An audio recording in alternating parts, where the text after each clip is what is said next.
Vamos abrir no livro de... Nós vamos andar, na verdade, em 2 livros. Eu ia falar um livro, mas vamos andar em 2. Vamos andar no livro de Esdras agora. Irmãos, primeiro eu quero fazer um contexto histórico para os irmãos entenderem aqui o que a gente vai tratar. Até porque... para que a gente entenda também o que a gente está lendo, né? O livro de Esdras, alguns estudiosos dizem que foi escrito pelo próprio Esdras mesmo. O livro de Crônicas 1 e 2 também, alguns estudiosos dizem que foi o próprio Esdras que escreveu, tá? E Neemias também. Então, basicamente, esse compilado desses 4 livros, alguns estudiosos entendem que foi o próprio Esdras que escreveu todos. E é tudo uma sequência, irmãos. Se você parar para analisar, é tudo uma sequência. Tanto que Esdras e Neemias, eles são um único livro na Bíblia judaica, eles não são divididos. Essa divisão fomos nós que fizemos. Então, eles são uma única sequência. Porque Esdras recebe uma palavra e Neemias dá a sequência da palavra que Esdras recebe e ele começa uma obra, começa um trabalho, que é a reconstrução de Jerusalém e do templo, principalmente do templo, no caso de Jerusalém, não só da própria Jerusalém em si. Tá? Qual que é o contexto, irmãos? Contexto histórico do que está acontecendo nessa época. Exílio babilônico ocorre, Judá e Jerusalém se rebelam contra o Senhor vem e atribui o pecado deles uma punição. A punição é, a Babilônia vem e toma Jerusalém. Tá? Então os babilônicos tomam Jerusalém em 586 a.C., mais ou menos. Após essa tomada, eles vão ficar de 586 até 539 dominados pelos babilônicos. Então eles são exilados para a Babilônia, Jerusalém é tomada e tudo se encerra. E ali eles ficam no exílio babilônico até mais ou menos 539 a.C. Tá? O que acontece? Até ali, Babilônia então está exilando Israel, dominou aquele povo e acabou com toda a cultura deles. Todo o ouro é roubado do templo, tudo é furtado e tudo some. Eles pegam tudo para eles. Porém, Ciro toma a Babilônia com a Pérsia. A Pérsia vem e toma toda aquela região da Babilônia e tudo, e o Império Babilônico é dominado. E ali encerra o Império Babilônico e os sírios, a Síria passa a dominar então aquela região com o rei Ciro. Tá? O rei Ciro, uma vez dominando aquela região, ele pega e ele, como um rei que ele é um rei mais bondoso, o rei Ciro era um rei mais bondoso, ele tinha uma estratégia para usar com todos os povos que ele dominou. Que era qual? Cada um dos seus povos podem voltar para suas terras, podem viver as suas culturas e podem retomar o que faziam antes. Essa é uma estratégia que ele usava, que é uma estratégia de guerra mesmo. Por quê? Porque uma vez que ele faz isso com os povos agora se tornam aliados deles. Então ele faz o quê? Eu domino sobre vocês, vocês estão sob o meu comando. Mas façam o que vocês quiserem fazer, retomem as suas culturas e o dia que eu precisar de um suporte, vocês são meus aliados, então vocês me ajudam. Então ele é um rei que ele tinha essa característica mais bondosa. Tanto Ciro quanto Ciro II foram esse tipo de reis que fizeram isso. Tá? Então quando ele domina a Babilônia e ele vê todo aquele povo lá, ele pega e se compadece do povo de Israel. E aí é onde começa Esdras capítulo 1. E Esdras capítulo 1 fala o seguinte, agora que eu expliquei esse contexto histórico para os irmãos, a gente vai entender agora por que essa fala começa aqui. Ó. Esdras capítulo 1. No primeiro ano de Ciro, rei da Pérsia, o Senhor cumpriu a profecia que havia anunciado por meio de Jeremias. Despertou o coração de Ciro para registrar por escrito a seguinte proclamação e enviá-la a todo o seu reino. Então Ciro vem e faz. Interessante, irmãos, que esse texto que nós estamos lendo agora, se você procurar escritos babilônicos antigos, você vai encontrar o mesmo escrito. Você vai encontrar todos esses textos nos pergaminhos babilônicos e você vai também encontrar esses textos aqui que nós estamos lendo agora, também em pergaminhos históricos também, tá? Então, isso aqui é muito fiel ao que realmente foi escrito. Você encontra isso em tábuas escritas. É muito legal essa parte, é muito interessante. Porque aqui a gente consegue ver que realmente a Bíblia é muito fiel e verdadeira à história. Não são histórias contadas, tudo isso aconteceu, então tudo isso é comprovado pela própria história, tá? Assim diz Ciro, rei da Pérsia, o Senhor, o Deus dos céus, me deu todos os reinos da terra, o próprio rei Ciro falando. Ele me encarregou de lhe construir um templo em Jerusalém e em Judá. Quem pertence ao povo de Deus, volte a Jerusalém, para reconstruir o templo do Senhor, o rei de Israel. Eu estou lendo na versão NVT, tá, irmãos? Então talvez mude um pouquinho em relação de vocês. Que habita em Jerusalém. E que seu Deus esteja com vocês, onde quer que se encontre esse remanescente judeu, que seus vizinhos ajudem com as despesas, dando-lhes prata e ouro, suprimentos e animais, além de ofertas voluntárias para o templo em Jerusalém. Então o Senhor despertou o coração dos sacerdotes, dos levitas e dos chefes das tribos de Judá e Benjamim, para que fossem a Jerusalém e reconstruíssem o templo do Senhor. Todos os seus vizinhos ajudaram-lhe, dando utensílios de prata e ouro, suprimentos e animais. Também lhes deram muitos presentes valiosos, até de todas as ofertas voluntárias. O rei Ciro tirou os utensílios do rei Nabucodonosor, que o rei Nabucodonosor havia levado do templo do Senhor em Jerusalém, e colocado no templo dos seus próprios deuses. Ciro, rei da Pérsia, deu instruções a Mitredate, seu tesoureiro, para que contasse esses utensílios e os entregasse a Sesbazar, líder dos exilados que voltavam para Judá. Aí aqui ele vai fazer uma descrição do que foi pego. Em seguida também vem uma descrição desses povos todos que vieram, todos esses judeus que vieram do exílio, tá? E aqui ele vai contando toda essa história então de quem que são essas famílias e tudo mais, para dar a quantidade das pessoas que vieram do exílio, tá? A gente vai voltar então no capítulo 3 daí, que aí essa parte aqui a gente pula ela, que são só essas informações históricas. E aqui é onde a gente vai começar a andar em alguns livros. Primeiro, por que tudo isso acontece? Para nós entendermos por que tudo isso acontece, nós temos que ler Ageu e Zacarias, pelo menos. Porque Ageu e Zacarias profetizam para esse povo nessa época. A profecia de Ageu para esse povo é o que levanta Esdras. O que faz esse povo, inclusive, se levantar e começar no capítulo 3 a reconstrução do templo é mediante uma palavra profética de Ageu. Então nós vamos ter que agora ir para onde? Livro de Ageu.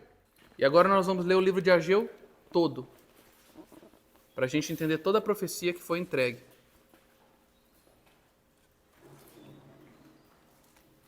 Qual que é o assunto de Esdras e Neemias que nós falamos? É a reconstrução do templo, certo? Vamos ver então a palavra profética de Ageu, então. Ageu, capítulo 1. Lembrando que na minha Bíblia, como ela é a versão NVT, algumas palavras originais, ela tenta trazer o segundo sentido da palavra no original, não necessariamente o primeiro, se você pegar um Strong, por exemplo. E outra coisa é que ela tenta jogar para o nosso tempo, para a gente entender, na nossa medida de tempos, de meses e dias, o que ele está falando aqui, quando ele fala na semana tal, não sei o quê. Aqui ele vai trazer o dia para nós, específico se fosse o nosso dia, tá? Em 29 de agosto do segundo ano do reinado de Dário, aí na de vocês não vai estar escrito assim, né?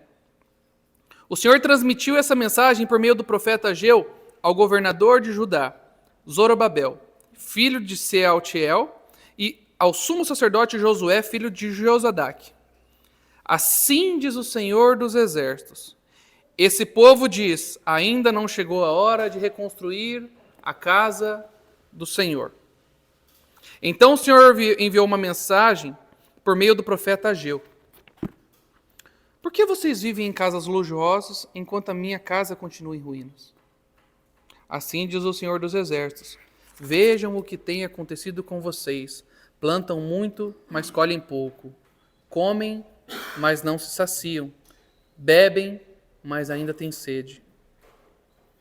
Vestem-se, mas não se aquecem. Seus salários desaparecem como se vocês os colocassem em bolsos furados. Assim diz o Senhor dos Exércitos: vejam o que tem acontecido com vocês. Agora subam as colinas, tragam madeiras e reconstruam a minha casa. Então me alegrarei nela e serei honrado, diz o Senhor. Vocês esperavam colheitas fartas, mas elas foram escassas. E quando trouxeram esse pouco para casa, eu o fiz desaparecer como um sopro. Por quê? Porque a minha casa ainda continua em ruínas, diz o Senhor dos Exércitos, enquanto vocês estão ocupados construindo as suas próprias casas. É por causa de vocês que os céus retêm o orvalho e a terra não está produzindo as suas colheitas. Enviei uma seca sobre os seus campos e sobre as colinas, uma seca que fará murchar o trigo, as uvas, as azeitonas e todas as suas plantações, que fará vocês e seus animais passarem fome e destruirá tudo o que vocês trabalharam para conseguir. E aqui a gente tem a primeira palavra profética. Se nós formos dividir Ageu ele tem 4 palavras proféticas que acontecem. E essas 4 palavras proféticas foram entregadas ao povo. E ao nós lermos Esdras, nós vamos ver a reação do povo conforme essas palavras foram sendo entregues. Então nós vamos voltar lá para o capítulo 3 de Esdras, nós vamos ler agora. No 7º mês, quando os israelitas já haviam se estabelecido em suas cidades, todo o povo se reuniu em Jerusalém com um só propósito. Então Jesuá, filho de Jeozadaque, juntou-se a seus colegas, os sacerdotes, e a Zorobabel, filho de Sealtiel, e seus companheiros, para reconstruir o altar do Deus de Israel. Queriam apresentar holocaustos ali conforme a instrução da lei de Moisés, homem de Deus. Embora o povo tivesse medo dos habitantes daquela região, reconstruíram o altar no mesmo lugar original. Assim começaram a oferecer holocaustos no altar do Senhor todas as manhãs e todas as tardes. Celebraram a festa das cabanas, conforme prescrito pela lei, e ofereceram um número de holocaustos especificados para cada dia da festa. Ofereceram ainda os holocaustos regulares e as ofertas exigidas para as celebrações da lua nova e para as festas anuais do Senhor. O povo também trouxe ofertas voluntárias para o Senhor. 15 dias antes do início da festa das cabanas, os sacerdotes haviam começado a oferecer ao Senhor holocaustos, antes mesmo de lançarem os alicerces do templo do Senhor. Então contrataram pedreiros e carpinteiros e lhe pagaram com moedas de prata.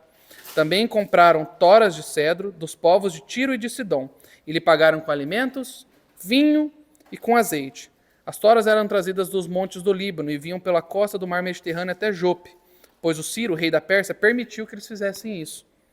A construção do templo de Deus começou no 2º mês do 2º ano depois da chegada em Jerusalém. O grupo de trabalhadores era constituído de todos os que haviam regressado do exílio, incluindo Zorobabel, Jesuá e seus colegas sacerdotes, bem como todos os levitas. Os levitas de 20 anos para cima foram encarregados de supervisionar a construção. Jesuá, seu filho e seus parentes, Cadmiel e seus filhos e descendentes de Rodavias, supervisionavam aqueles que trabalhavam no templo de Deus. Os levitas da família de Henadade os auxiliavam nessa tarefa.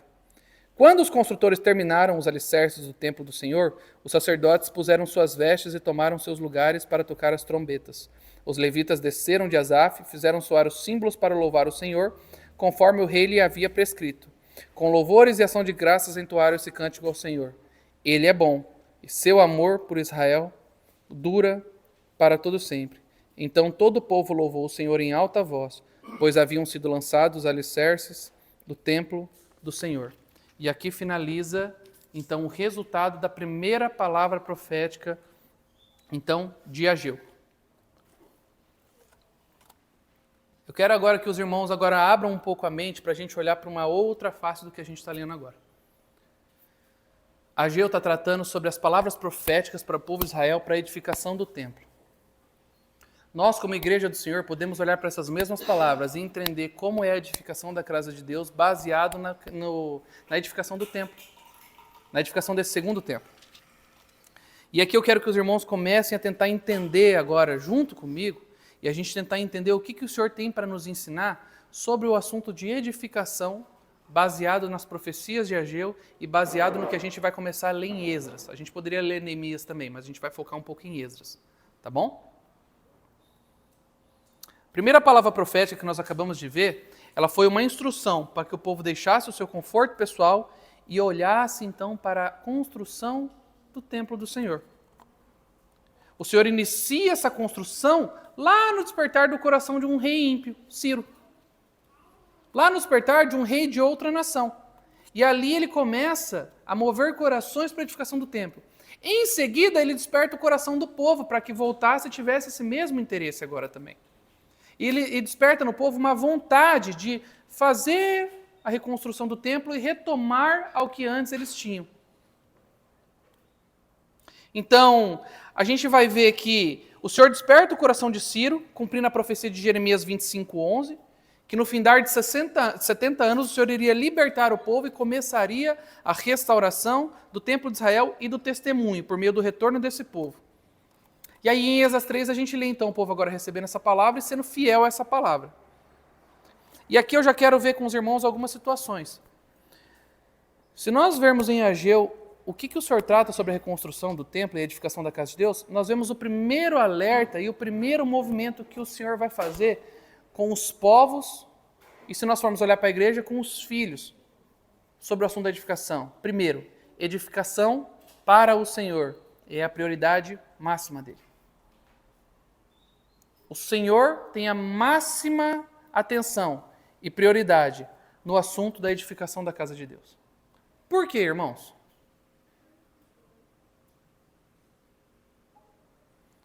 Porque quando o assunto é edificação, o assunto é testemunho. Porque o templo era um testemunho para todos os povos da terra de que existia um Deus de Israel.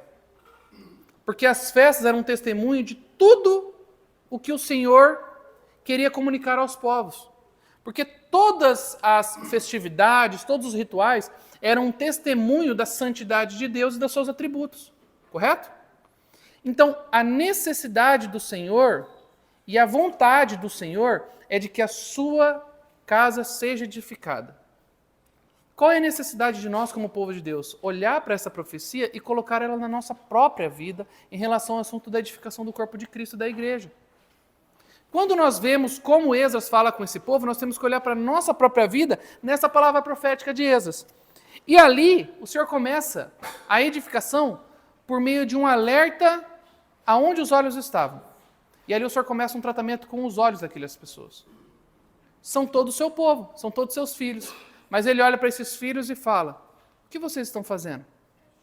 Enquanto a minha casa está destruída, vocês estão edificando casas para vocês mesmos. Vocês estão vivendo no luxo e no conforto, enquanto eu não tenho uma edificação para mim. Nos dias de hoje, o que o Senhor poderia falar para nós com isso? Enquanto nós estamos olhando para a edificação das nossas próprias casas, estamos olhando para a construção daquilo que é nosso e estamos priorizando as nossas necessidades, a necessidade máxima do Senhor, que é o testemunho seu solidificado na edificação espiritual do Senhor, que é o seu povo, que é a sua casa espiritual, está sendo colocada de lado. E a nossa prioridade é colocada em várias outras coisas, mas não na edificação do corpo de Cristo. E aí, ao lermos Ageu com essa perspectiva agora, nós podemos ver, então, uma exposição do nosso coração e da nossa mente, ao lermos essa palavra profética. Vamos ler essa palavra profética com essa ênfase agora?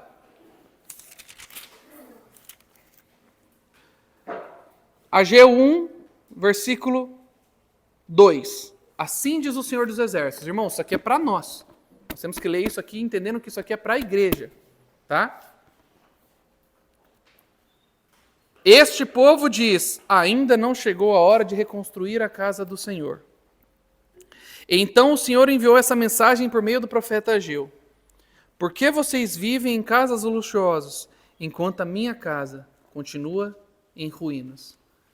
E aqui é a primeira chamada do Senhor para nós. Prioridades.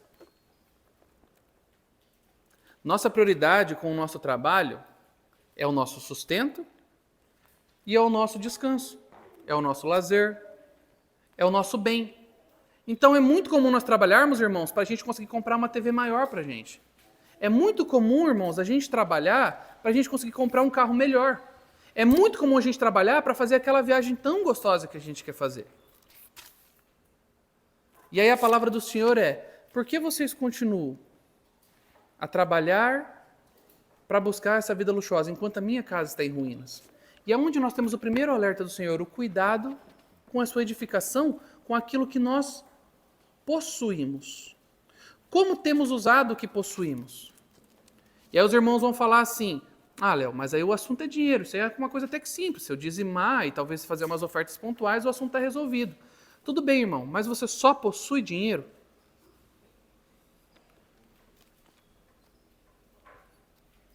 E o nosso tempo? Como que fica nessa história? Nós possuímos tempo.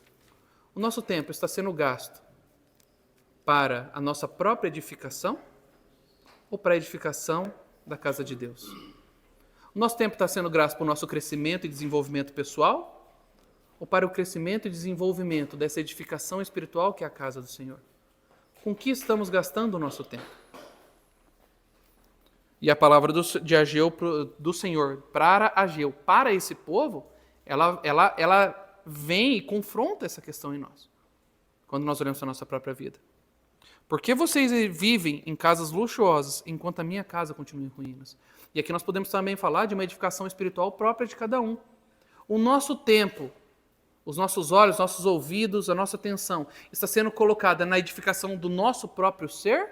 Ou está sendo colocada na edificação dessa vida espiritual vencedora que nós precisamos batalhar por ela e precisamos lutar para alimentar ela e para crescer ela dentro de nós? Então você percebe que só aqui nós já podemos começar a tirar várias aplicações da chamada do Senhor para o nosso tempo, para a nossa vida. Porque o assunto e a prioridade do Senhor é a edificação da sua casa, porque a edificação da sua casa é o seu testemunho. E existe uma necessidade urgente do levantamento do testemunho do Senhor para a salvação daqueles que ainda não foram salvos. E para completar aquelas obras que ainda faltam ser completadas. E para ajustar a vida daqueles que estão escritos no livro da vida do Cordeiro. Aqueles que ele sabe que são dele e que os seus anjos estão batalhando e auxiliando estes, para que eles possam concluir a caminhada que falta, ajustar o que falta ser ajustado, para que aquele livro que o Cordeiro sabe desde antes da fundação do mundo, quem está escrito lá, possa então se chegar diante do Cordeiro aquele dia vencendo.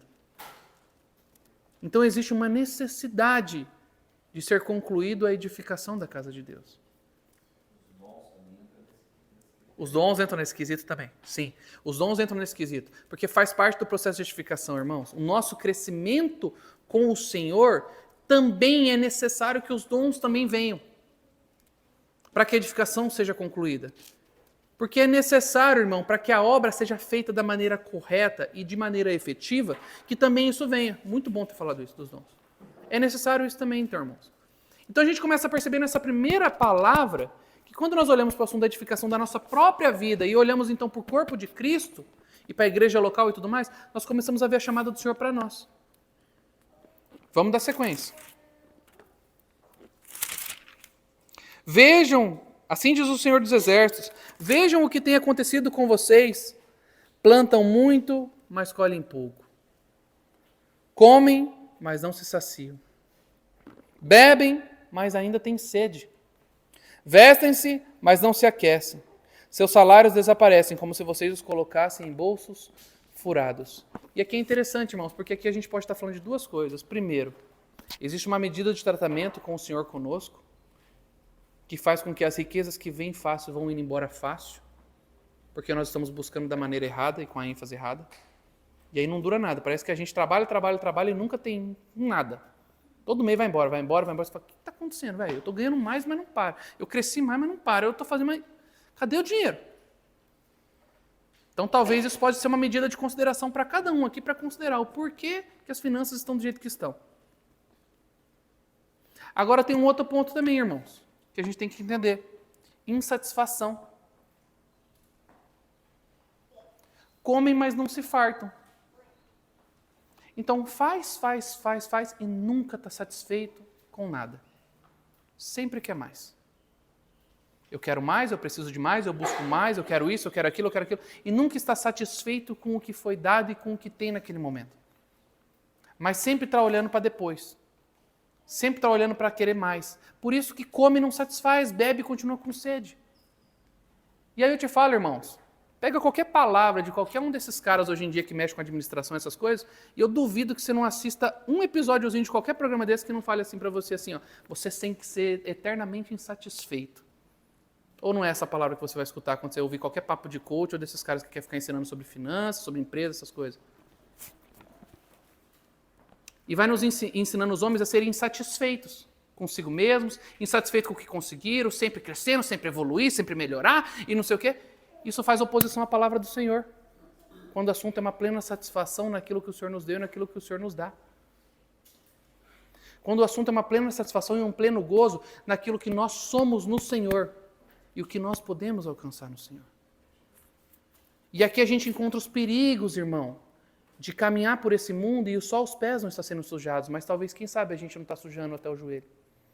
Quem sabe a gente não está andando um pouco devagar porque a gente não está com a perna inteira dentro de uma lama do mundo.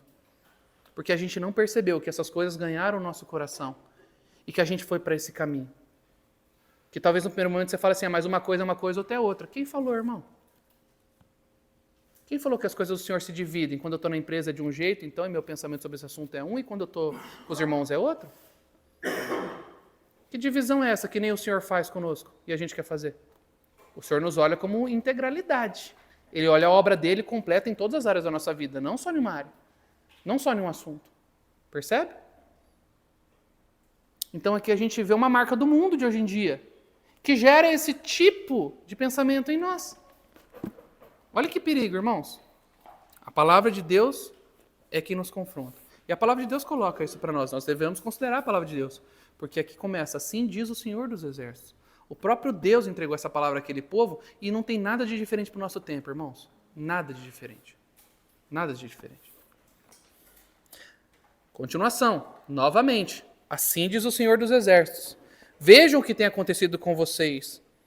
Ou seja, em referência ao que ele acabou de falar, né?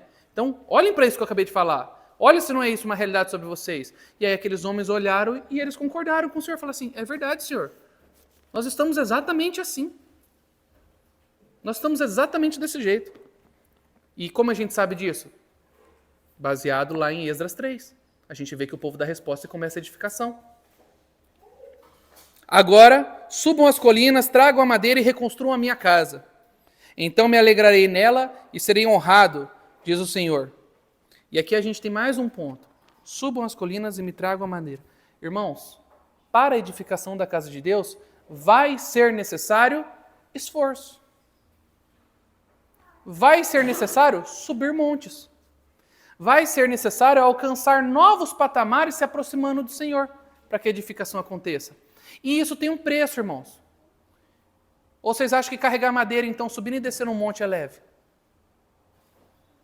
Ou será que subir e descer um monte para trabalhar para o Senhor é pouca coisa? E mais, será que exige pouco tempo? Então os irmãos percebem que no assunto da edificação da casa de Deus, o Senhor está tratando com o assunto do nosso esforço, do nosso tempo, e qual a medida de esforço e de tempo que nós temos que aplicar na edificação da casa de Deus? Lembrando que o assunto da edificação da casa de Deus começa em primeiro lugar na edificação da nossa vida. E esse texto aqui agora está falando da nossa própria vida também. A necessidade de nós nos esforçarmos e nós irmos comprar esse material para o Senhor, buscar esse material para o Senhor, para que possa trazer para que a casa seja edificada. Percebe? Então é uma necessidade de nós sermos participantes. E aqui o Senhor faz com que todos sejam participantes e espera isso do povo todo. Que o povo todo participe dessa edificação. Vocês esperavam colheitas fartas, mas elas foram escassas. E quando trouxeram esse pouco para casa, eu fiz desaparecer como um sopro. Por quê? Porque a minha casa continua em ruínas, diz o Senhor dos Exércitos, enquanto vocês estão ocupados construindo as suas próprias casas. E aqui é um novo chamado do Senhor e uma nova lição para nós. O Senhor pode fazer com que as coisas parem? Pode. O Senhor pode fazer com que o nosso dinheiro evapore e a gente não sabe para onde foi? Pode. E quando Ele faz isso, irmãos? Quando Ele olha para um filho e Ele tem um objetivo com esse filho e esse filho não cumpre com o objetivo que Ele esperava. Então o que Ele faz? Vocês perceberam que vocês estão fazendo tudo isso aí e não está sobrando nada? Sabe por quê? Aí o Senhor coloca, por quê? Porque vocês estão edificando coisas para vocês mesmos, enquanto a minha casa está em ruínas. Vocês tinham algo para vocês não estão fazendo. Por conta disso, eu, o Senhor dos Exércitos, não estou permitindo que o que vocês estão batalhando para tentar fazer, sequer vocês possam desfrutar disso. Eu tiro da mão de vocês, porque vocês estão não observando a edificação da minha casa e do meu edifício. E o assunto do edifício aqui, em primeiro lugar, o espiritual nosso, e em segundo lugar, é o espiritual, a edificação do corpo de Cristo. A participação na edificação do corpo. Amém? É por causa de vocês que os céus retêm o orvalho e a terra não produz colheitas. E aqui o Senhor está falando o quê? É por causa dessa situação de vocês que eu estou segurando a própria natureza. Que eu estou segurando o ambiente, que eu estou segurando a política, que eu estou segurando todo o entorno, para que as coisas não andem. Por causa de vocês mesmos que eu estou fazendo isso. Enviei uma seca sobre os seus campos e sobre as colinas, uma seca que fará murchar o trigo, as uvas, as azeitonas e todas as plantações, que fará você e seus animais passarem fome, e destruirá tudo que vocês trabalharam para conseguir. E aqui a gente vê a mão soberana do Senhor, aplicando um juízo sobre esse povo, por conta de uma falta de obediência à palavra dele. Lembra que o assunto a gente não está falando deles, a gente está falando da gente aqui. Se a gente der sequência agora, a gente vai para a segunda parte da profecia. E aqui eu quero ler com os irmãos. Versículo 12. Então Zorobabel, filho de Sealtiel, e sumo sacerdote Josué, filho de Josadaque, e todo o remanescente do povo obedeceram à mensagem do Senhor, o seu Deus. Olha que maravilha, irmãos. O povo foi obediente. E a gente viu isso lá em Esdras 3. O povo sendo obediente começa a edificação. Glória a Deus por isso, né? Por isso que o segundo templo aconteceu. Porque eles foram obedientes. Eles ouviram essa advertência de Deus, se quebrantaram e responderam ao Senhor. Pararam tudo o que estava fazendo. E fizeram o quê? Foram se preocupar com a edificação da casa de Deus. Pararam de olhar para todas as coisas que eles estavam fazendo. Aqueles que construíam suas casas pararam, aqueles que edificavam para si paravam, aqueles que plantavam para si pararam, e todos foram para o labor para a edificação da casa de Deus. E foram se preocupar com esse assunto. E aí vem. Quando o povo ouviu as palavras do profeta Ageu, que o Senhor, seu Deus, havia enviado, temeram o Senhor. O temor do Senhor é o princípio da sabedoria. Então Ageu, o mensageiro do Senhor, transmitiu ao povo essa mensagem do Senhor. Estou com vocês, diz o Senhor. E aqui é a segunda etapa da edificação. Quando a resposta é dada e tudo o que estava sendo feito para e o arrependimento genuíno acontece, existe uma conversão do coração. E nessa conversão o Senhor se compadece e o Senhor então muda a sua palavra. E ele vem e fala: estou com vocês, diz o Senhor. E o Senhor deu ânimo ao governador de Judá, Zorobabel, filho de Sealtiel, ao sumo sacerdote Josué, filho de Josadaque, e a todo o remanescente do povo. Começaram a trabalhar na casa de seu Deus, o Senhor dos Exércitos, em 21 de setembro do segundo ano do rei Dário, confirmando o que está escrito lá em Esdras. Então, em 17 de outubro desse mesmo ano, o Senhor transmitiu outra mensagem por meio do profeta Ageu. Diga ao governador de Judá, Zorobabel, filho de Sealtiel, eu sou o sacerdote Josué, filho de Josadaque, é o remanescente do povo. Algum de vocês se lembra desse templo em sua antiga glória? Como ele lhes parece agora em comparação com o anterior? Deve parecer insignificante. E antes de eu dar sequência, eu quero que os irmãos voltem em Esdras. E lembra que nós paramos no versículo 11? Nós vamos ler o versículo 12 agora, de Esdras 3, 12. Esdras 3, 12. Deixa marcado aí, irmão, senão vocês vão ter que ficar procurando toda hora. Muitos dos sacerdotes, os levitas e dos outros chefes de família mais velhos que tinham visto o primeiro templo, a primeira edificação, choraram alto quando viram os alicerces do novo templo. Outros tantos, porém, gritavam de alegria. Os gritos alegres e o choro se misturavam no barulho tão forte que se podia ouvir de muito longe. E aqui nesse episódio o que acontece é que os antigos chefes e aqueles que tinham visto toda a glória do primeiro templo que foi destruído 70 anos atrás, 72 anos atrás mais ou menos, eles quando veem que o primeiro princípio dos alicerces começa a ser lançado, eles se lamentam e choram. Porque eles se lembram da antiga construção e do antigo edifício. E aquilo entristece o coração deles ao se lembrar daquele primeiro templo que Salomão construiu, maravilhoso, onde o Senhor esteve com aquele povo e foi destruído por Babilônia. Então, eles olham para essa situação e começam a se lamentar e ficam tristes ao olhar e falam assim, mas o templo original sumiu e agora está sendo lançada uma nova edificação sobre esse templo. E aí aquilo traz uma angústia ao coração deles e uma tristeza, porque aquele momento de alegria para alguns era o momento de ser para outros, porque os levitas acima de 20 anos não sabiam do templo antigo, não tinham visto o templo antigo com os próprios olhos, mas os mais velhos tinham visto o templo antigo com os próprios olhos. E eles se entristeceram ao ver a nova casa sendo edificada, pois se lembraram do anterior. E aí vem essa profecia bem nesse momento. E o Senhor vem e entrega essa palavra. E o que o Senhor fala? Algum de vocês se lembra desse templo em sua antiga glória? Como ele lhes parece agora em comparação com o anterior? Deve parecer insignificante. O Senhor falando isso. Lembra? Começa-se o choro, a tristeza. Ele fala, vocês lembram do templo antigo e da glória dele? Esse novo parece até ser insignificante. Mas assim diz o Senhor, seja forte Zorobabel, seja forte sumo sacerdote Josué, filho de Josadaque. Sejam fortes todos vocês que restam na terra. Mãos à obra, pois eu estou com vocês, diz o Senhor dos Exércitos, falando para aqueles mais jovens que estavam à frente. Então, não desanimem, sejam fortes, eu estou com vocês. O próprio Deus está nessa edificação. Então, continue. Meu espírito habita em seu meio, como prometi quando vocês saíram do Egito. Portanto, não tenham medo. Pois assim diz o Senhor dos Exércitos, em pouco tempo sacudirei novamente os céus e a terra, os mares e a terra seca. Sacudirei todas as nações. Isso aqui é uma palavra profética para o tempo presente. Isso é uma palavra profética que se cumpriu depois de um tempo, mais ou menos 500 anos depois. E isso é uma palavra profética que vai se cumprir ainda. Então nós temos 3 tempos de profecia só nisso que está sendo falado agora. Sacudirei todas as nações, os tesouros das nações virão a esse templo. Encherei esse lugar de glória, diz o Senhor dos Exércitos. E a prata e o ouro me pertencem, diz o Senhor dos Exércitos. A glória deste novo templo será maior que a glória do antigo, diz o Senhor dos Exércitos.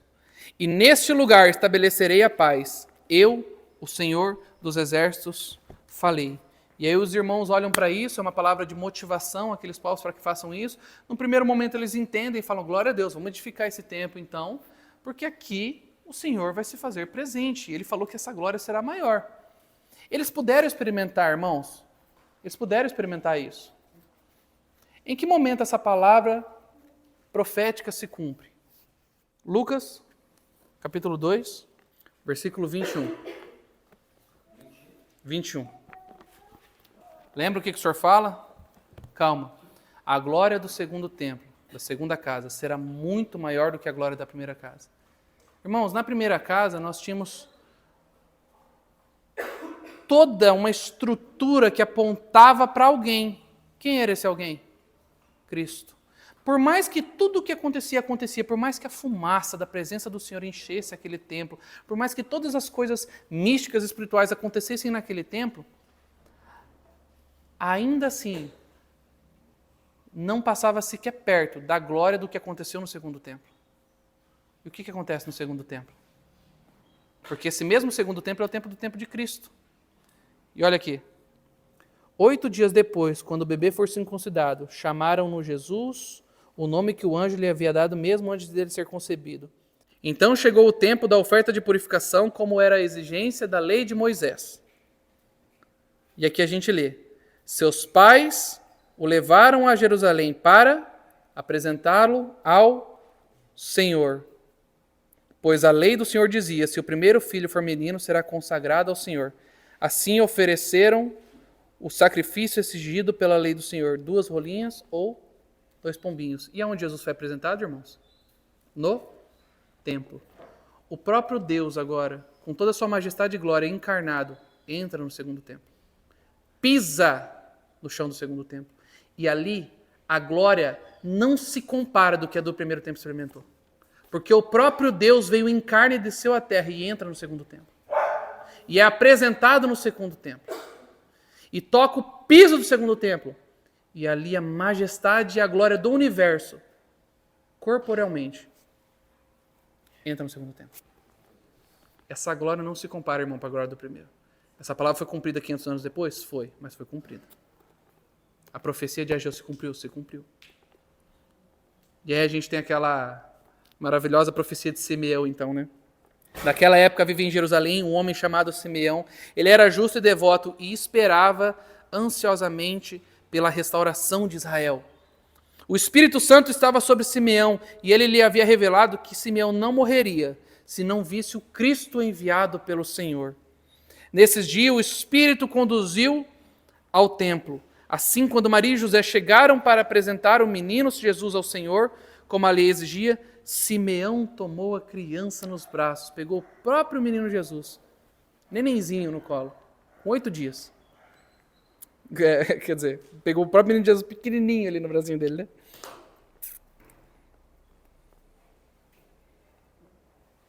Nesse dia o Espírito Santo então conduziu ele ao templo. Simeão tomou a criança nos braços e louvou a Deus, dizendo: Soberano Deus, e aqui vem o cântico de Simeão, agora podes me levar em paz ao teu servo. Eu vi a tua salvação, que preparaste para todos os povos. Ele é a luz de revelação para as nações e é a glória do seu povo. A própria glória do povo de Deus adentra no segundo templo. E ali se cumpre aquela profecia. E ali se cumpre a promessa de que era para eles ficarem tranquilos, porque não se compararia uma com a outra. O que o segundo templo experimenta, o primeiro não experimentou. E qual é um dos nomes de Cristo? O príncipe da paz. Na profecia, como ele finaliza? Quem que eles encontrariam naquele templo? A glória deste novo templo será maior que a glória do antigo, diz o Senhor dos Exércitos. E nesse lugar eu estabelecerei a minha paz. Para estabelecer a paz é necessário enviar alguém para que estabeleça ela. E quem é enviado? O príncipe da paz. O príncipe da paz enviado, estabelecendo a paz agora então nesse segundo tempo. E assim a palavra profética de Ageu se cumpre totalmente nesse assunto do segundo tempo. Os irmãos percebem, irmãos? Olhando para a nossa edificação, em um primeiro lugar, o Senhor espera uma disposição de coração. E o Senhor espera um arrependimento para que a gente olhe para o corpo de Cristo e se preocupe com o corpo de Cristo, para que a gente abandone a edificação pessoal e busque a edificação espiritual.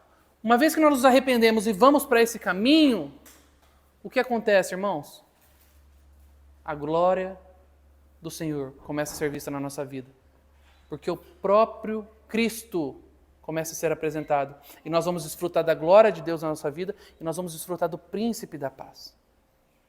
E a paz de Deus, que excede todo entendimento, passa a guardar o nosso coração e a nossa mente em Cristo, porque a nossa preocupação é com a edificação dele, para ele e por meio dele. Percebe? Então a gente começa a ver, irmãos, o que está acontecendo. Então, na edificação do Senhor, numa primeira etapa, existe a necessidade da conversão de coração e a preocupação com a edificação da casa de Deus. E num segundo momento, o próprio Cristo começa a se estabelecer na casa. E a própria glória do Senhor começa a ser vista. E as nossas reuniões passam a ser cheias da glória de Deus. E a gente começa a experimentar a glória do Senhor nesse processo de edificação. A gente começa a experimentar a graça e a glória do Senhor na vida dos irmãos. E nós começamos a absorver dessa vida. Porque o primeiro passo foi dado, e no segundo passo é a promessa dele para nós, como resposta, a nossa resposta a ele. Percebe? Então nós estamos vendo que a edificação da casa de Deus, na nossa própria vida e no corpo de Cristo, está totalmente relacionada a essa palavra profética também. E é o mesmo passo. Uma vez que nós priorizamos o Senhor e nos arrependemos das nossas obras más e da nossa edificação má, o Senhor derrama a sua glória sobre nós, por nós estarmos nos preocupando com a edificação dele. E ele não vai deixar com que a glória dessa casa seja vazia. Mas ele vai derramar a sua glória numa casa que está sendo edificada para ele em fidelidade a ele. Assim como foi feito no segundo tempo. Amém? Vamos continuar entendendo os desafios dessa edificação.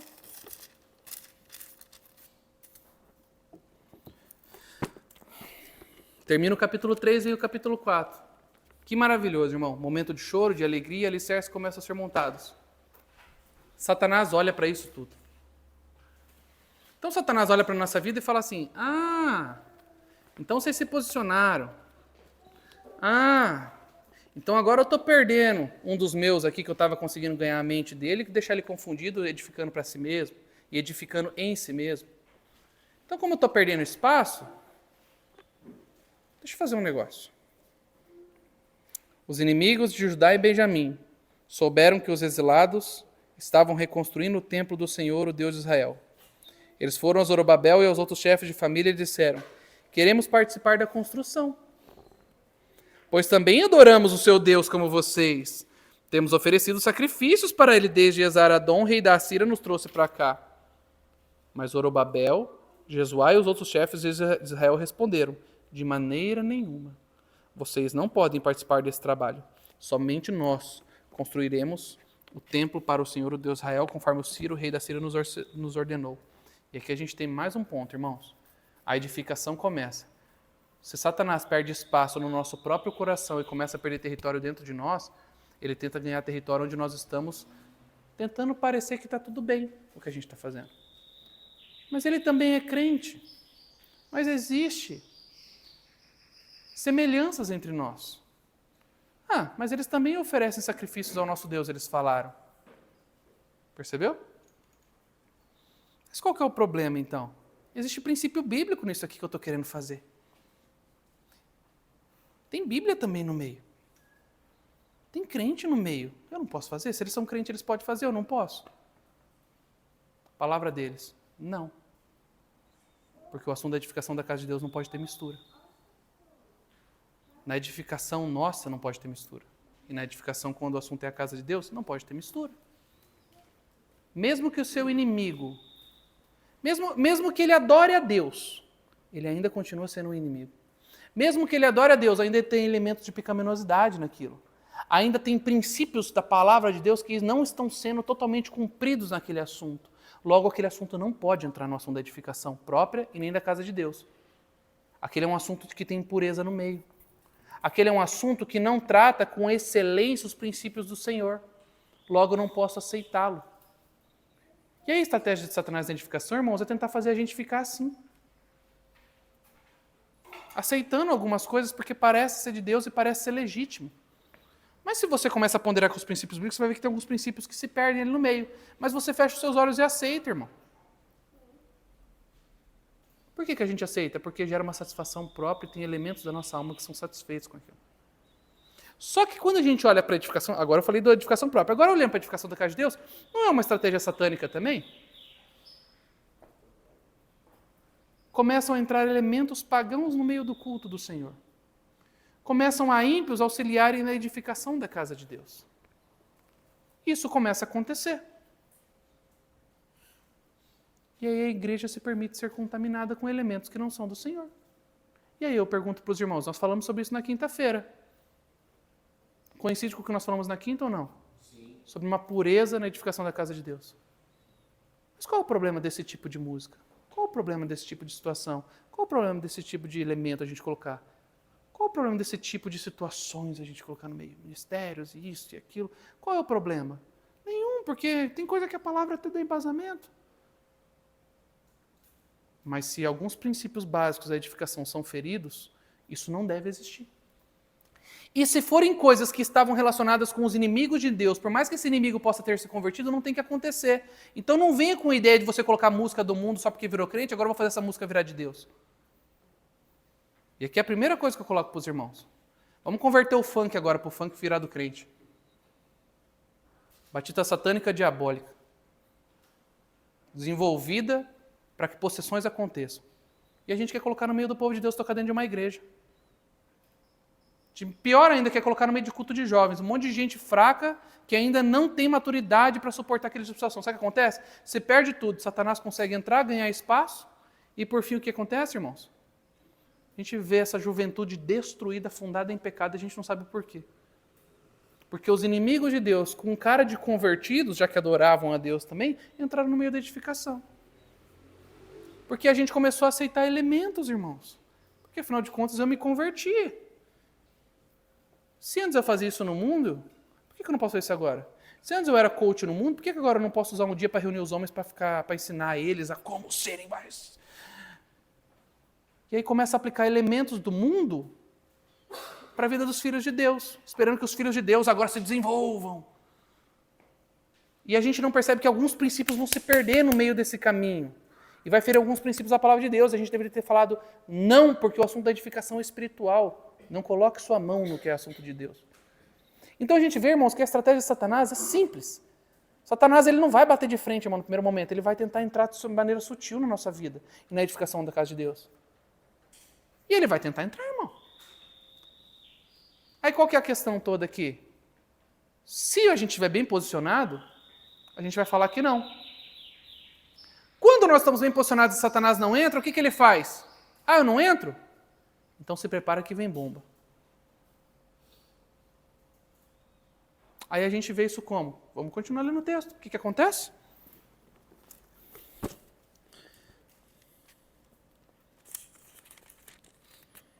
De maneira nenhuma vocês não podem participar do trabalho, somente nós construiremos o templo do Senhor, o Deus Israel, conforme Ciro, rei da Pérsia, nos ordenou. De maneira nenhuma vocês não poderão auxiliar na edificação da casa de Deus. Esses elementos não serão aceitos no nosso meio, não permitiremos. Eu não permitirei na minha vida e eu não vou fazer isso que você está me falando. Porque isso não tem a ver com a edificação minha pessoal em relação ao Senhor. Então eu não aceito isso. Aí qual que é a estratégia de Satanás nesse momento? Oposição. Aí a gente, irmão, na nossa edificação pessoal, vai sofrer oposição daquelas pessoas que querem fazer isso conosco. E aí nós vamos sofrer oposição do mundo na edificação do corpo de Cristo. Porque sabe o que vai acontecer? Então os habitantes da região tentaram desanimar e amedrontar o povo de Judá, para que não continuassem a construção. Subornaram agentes para trabalhar contra eles e para frustrar os seus planos. Isso prosseguiu durante todo o reinado de Ciro, até que Dário, rei da Pérsia, subiu ao poder.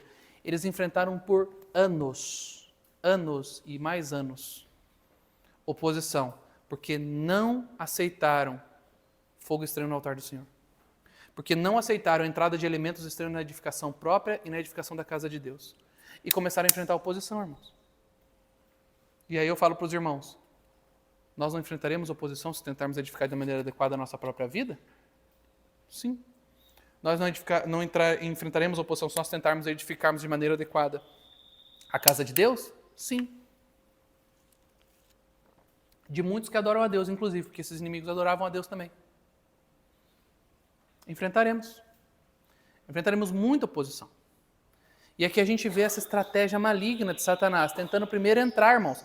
Infelizmente ele conseguiu entrar em muitos lugares. Ele conseguiu entrar muito forte no meio do povo de Deus. Mas existem lugares que ele não conseguiu. E aonde ele não conseguiu, constantemente, ele está tentando destruir com suas estratégias malignas. Seja por meio de pessoas que adoram também ao Senhor, tentando entrar no meio para destruir. Seja por meio das divisões, seja por meio das contendas, seja por meio de uma força externa, política, governos. Porque aqui no caso foi uma força política que acontece.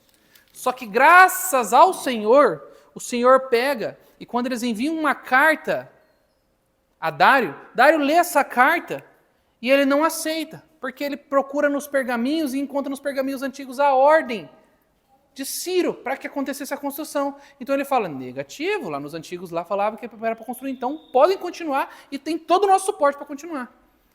E ali a gente encontra um povo sendo fiel e o próprio Deus batalhando por esse povo sendo fiel. Então a gente vê, irmãos, uma coisa maravilhosa, independente do tamanho da oposição que nós enfrentarmos e o tempo que nós enfrentarmos, por fim, em todo o sofrimento nosso, o Senhor estará batalhando por nós.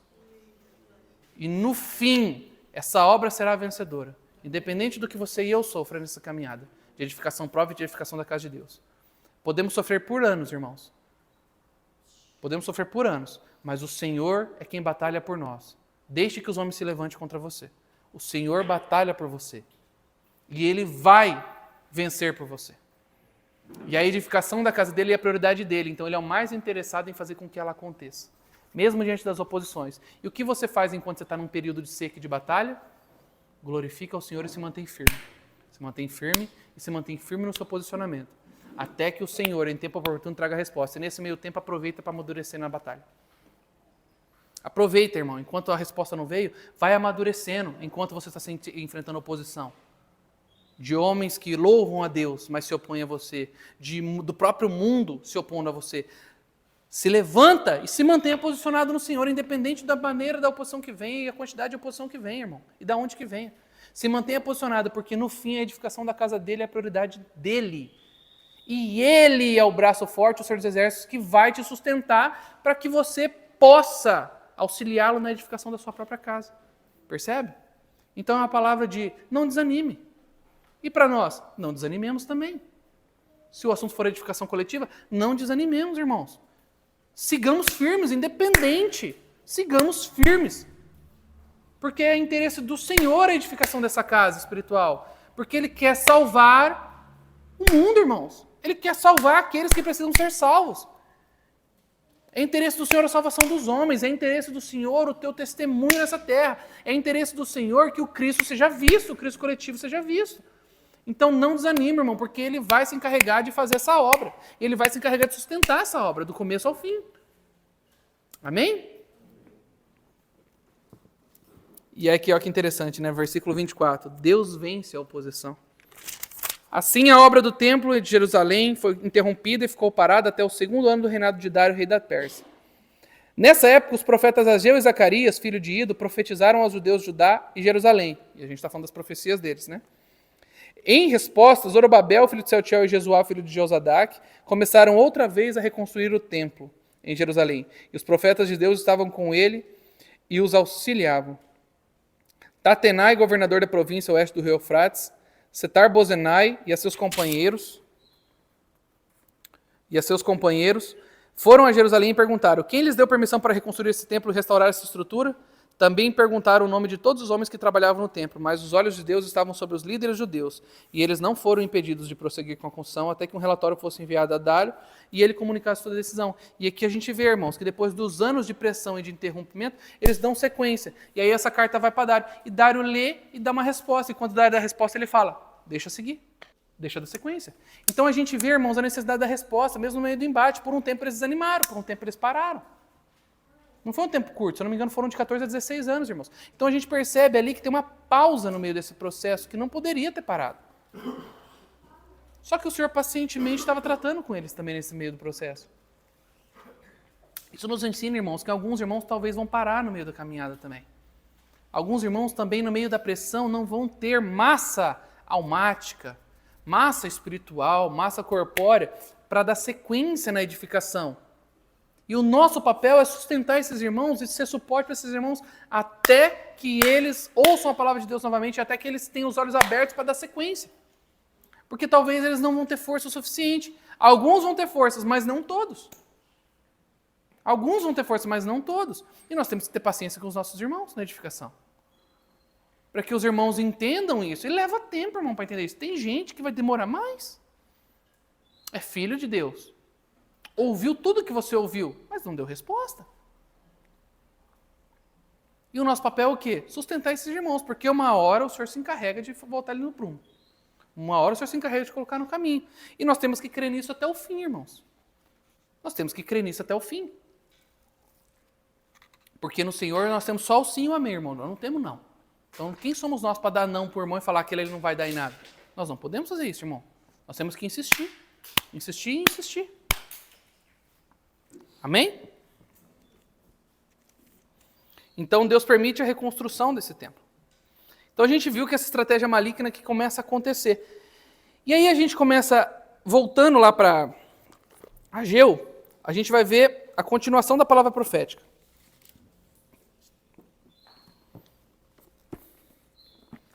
Que é versículo 10. 2:10. Em 18 de dezembro do 2º ano do reinado de Dário, o Senhor enviou essa mensagem ao profeta Ageu.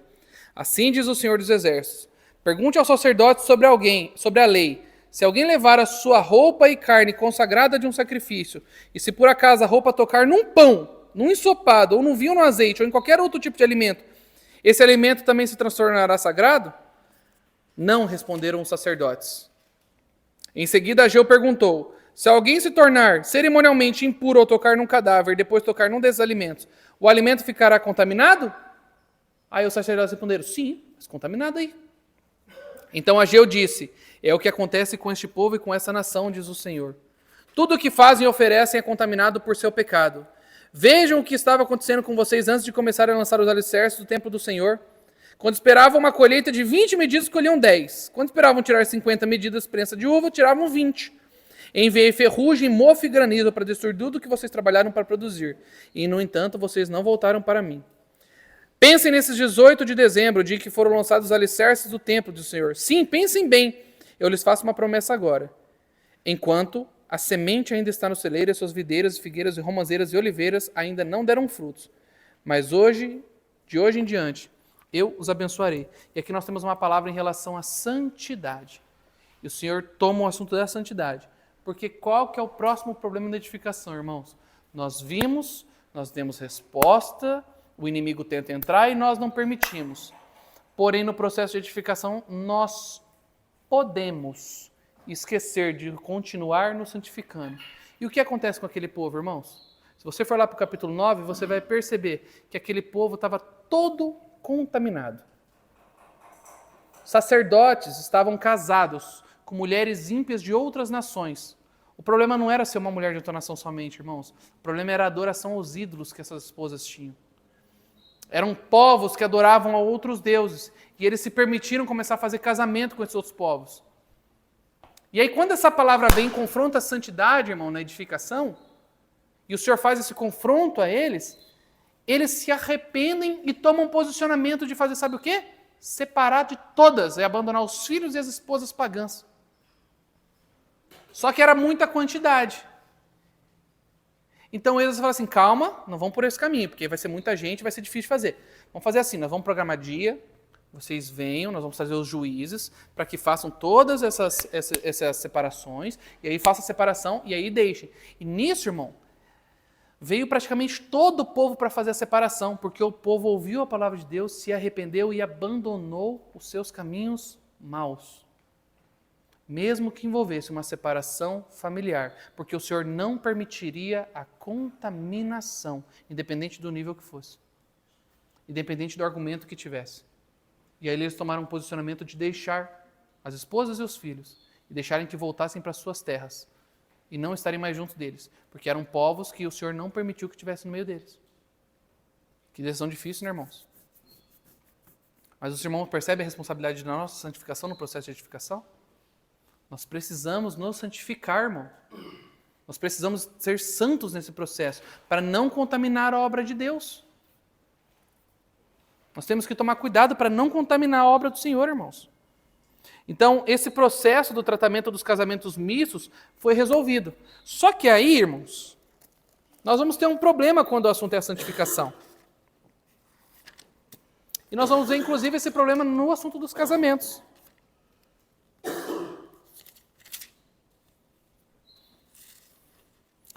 Nós vamos ver aqui, ó,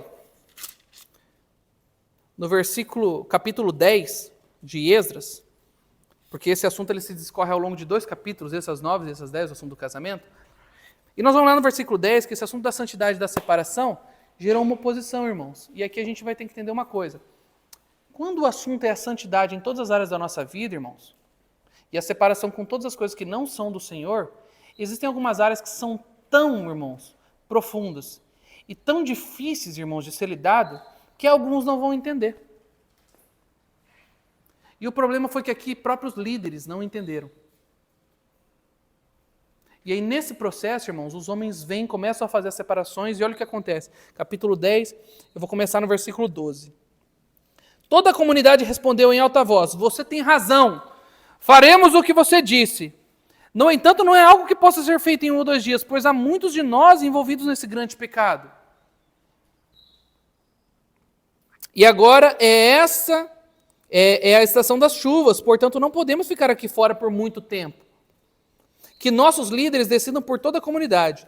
Todo aquele que tiver uma esposa estrangeira virá num dia marcado, acompanhado das autoridades dos juízes, para que a ira ardente do nosso Deus a esse respeito seja então afastada de nós. Então o povo se arrepende, toma a decisão e fala, vamos separar. Encerra tudo isso, a gente quer viver em santidade. Se esse assunto é um assunto problemático, a gente não vai ter isso. Então os irmãos ali começam a entender. Percebe que eu estou trazendo para a nossa realidade. Então os irmãos vão entendendo isso e começam a ajustar a sua vida. E vai se separando, tirando as coisas contaminadas. Em todas as áreas, irmão, em todas as áreas da tua vida que você estiver pensando agora, você pode colocar esse assunto. Em toda área vai ter alguma coisa que vai ter contaminada que precisa de ser santificada pelo Senhor. Então ele começa a tratar com esse assunto e os irmãos começam a dar resposta. Os únicos que se opuseram à proposta foi Jonatas, filho de Azael, Jesaías, filho de Tikvá, apoiados por Mesulão e pelo levita Sabetai. E aqui a gente consegue perceber, irmãos, que própria liderança, irmãos de renome, porque a gente está vendo até o sobrenome de qual família que eles eram, e irmãos que podem ter uma certa influência, se levantaram contra e não quiseram ajustar o assunto. Entenderam que não precisava, que era um assunto que não precisava. Não, isso aqui não, até aqui eu entendo, agora aqui eu já não, acho que não precisa não, aqui eu acho que eu posso fazer do jeito que eu estou fazendo mesmo. Não tem problema. Isso aqui não precisa ser certificado, isso aqui não é um assunto certificado, isso aqui é de Deus, está tudo certo, eu casei, o senhor vai mandar me divorciar? Percebe? Argumentos vazios para tentar resolver um assunto que o senhor deu um norte do tipo assim, não é não, não faça isso, não vá por esse caminho. Então a gente percebe, irmãos, que isso pode acontecer na edificação da casa de Deus. E qual que é o nosso papel?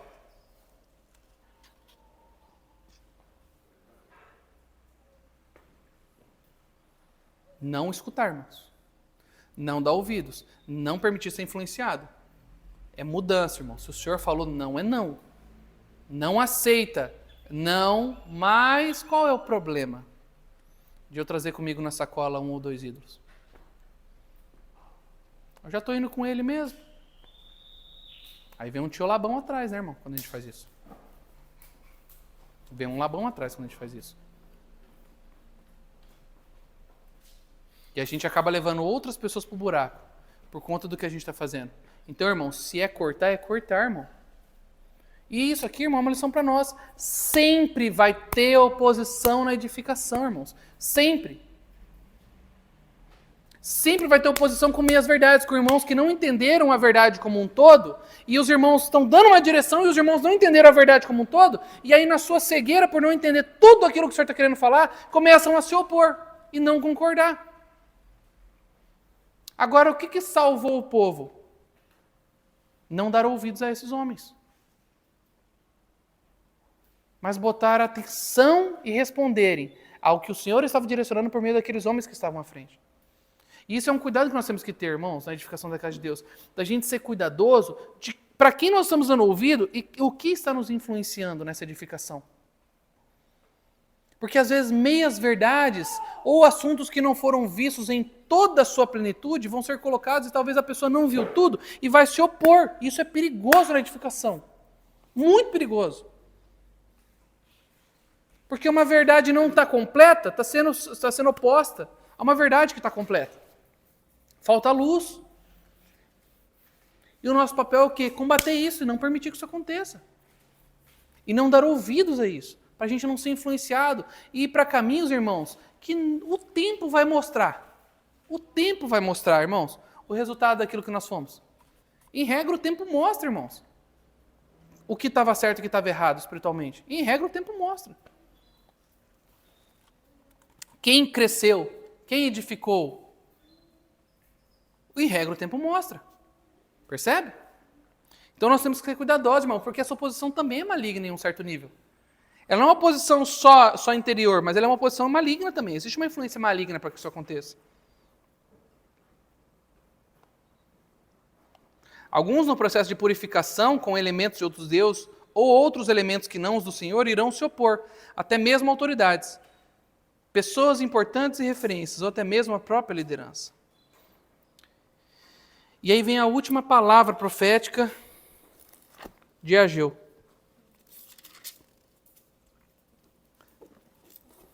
Ageu 2, 20. Naquele mesmo dia, 18 de dezembro, o Senhor enviou mais uma mensagem a Ageu. Diga ao governador de Judá, Zorobabel, que estou prestes a sacudir os céus e a terra. E aqui é a última palavra. Derrubarei tronos e destruirei o poder de reinos estrangeiros. Derrubarei carros de guerras e condutores. Os cavalos cairão e seus cavaleiros matarão uns aos outros.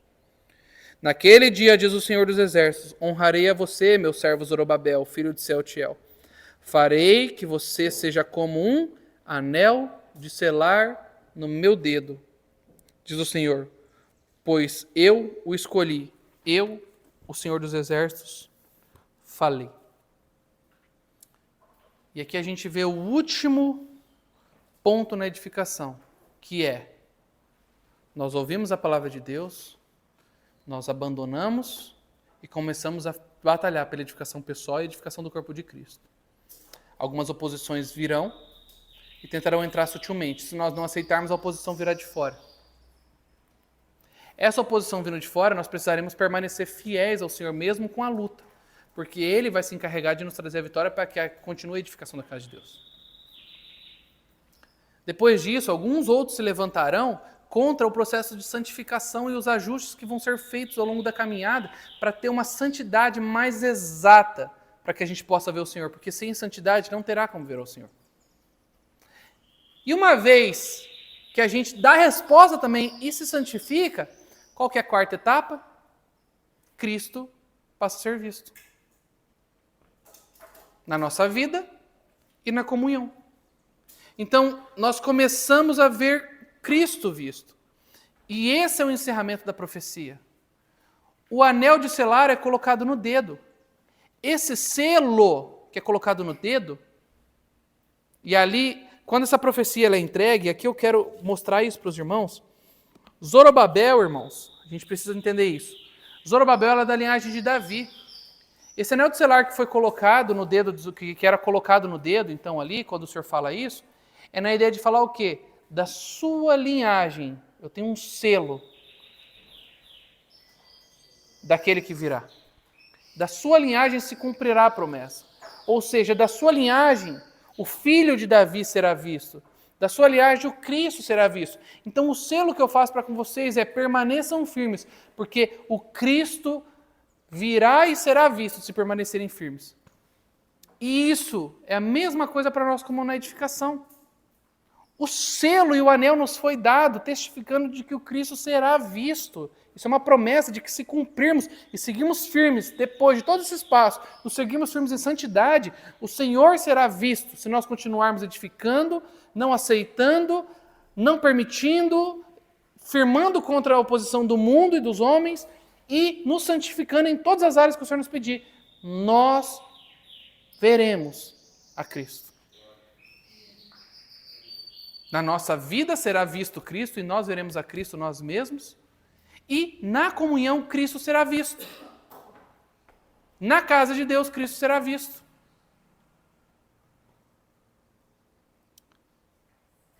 Então a gente precisa entender que a gente tratou com alguns princípios nessa edificação.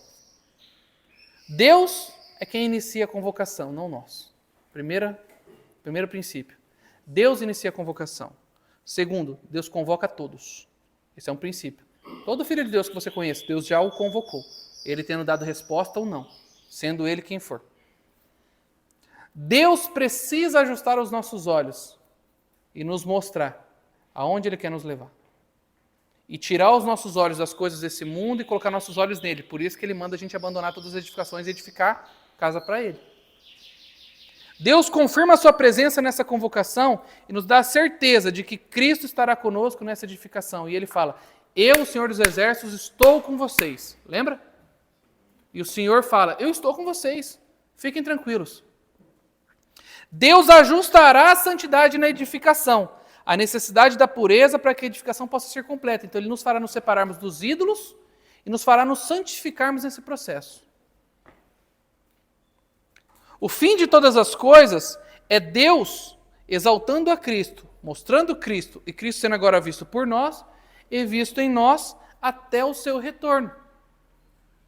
E aí, se nós pudermos usar a palavra de Ageu como uma profecia futura, que também é um acontecimento futuro, existe uma outra face profética dessa palavra dele, nós podemos colocar o 7º ponto da edificação, que é perseverando até o fim, na fé, até a vinda do Filho, porque o anel de selar foi dado ao corpo de Cristo. E isso é uma certeza de que o Filho de Davi virá. Então nós temos todos esses processos, irmãos, a título de exemplo, para a nossa própria edificação, que a gente consegue ver em 4 profecias de Ageu. E a gente consegue ver isso olhando um pouquinho para o livro de Esdras. A gente nem leu Neemias. Se a gente for para Neemias, a gente vai ver ainda mais outros pontos nesse processo de edificação que vão acontecendo.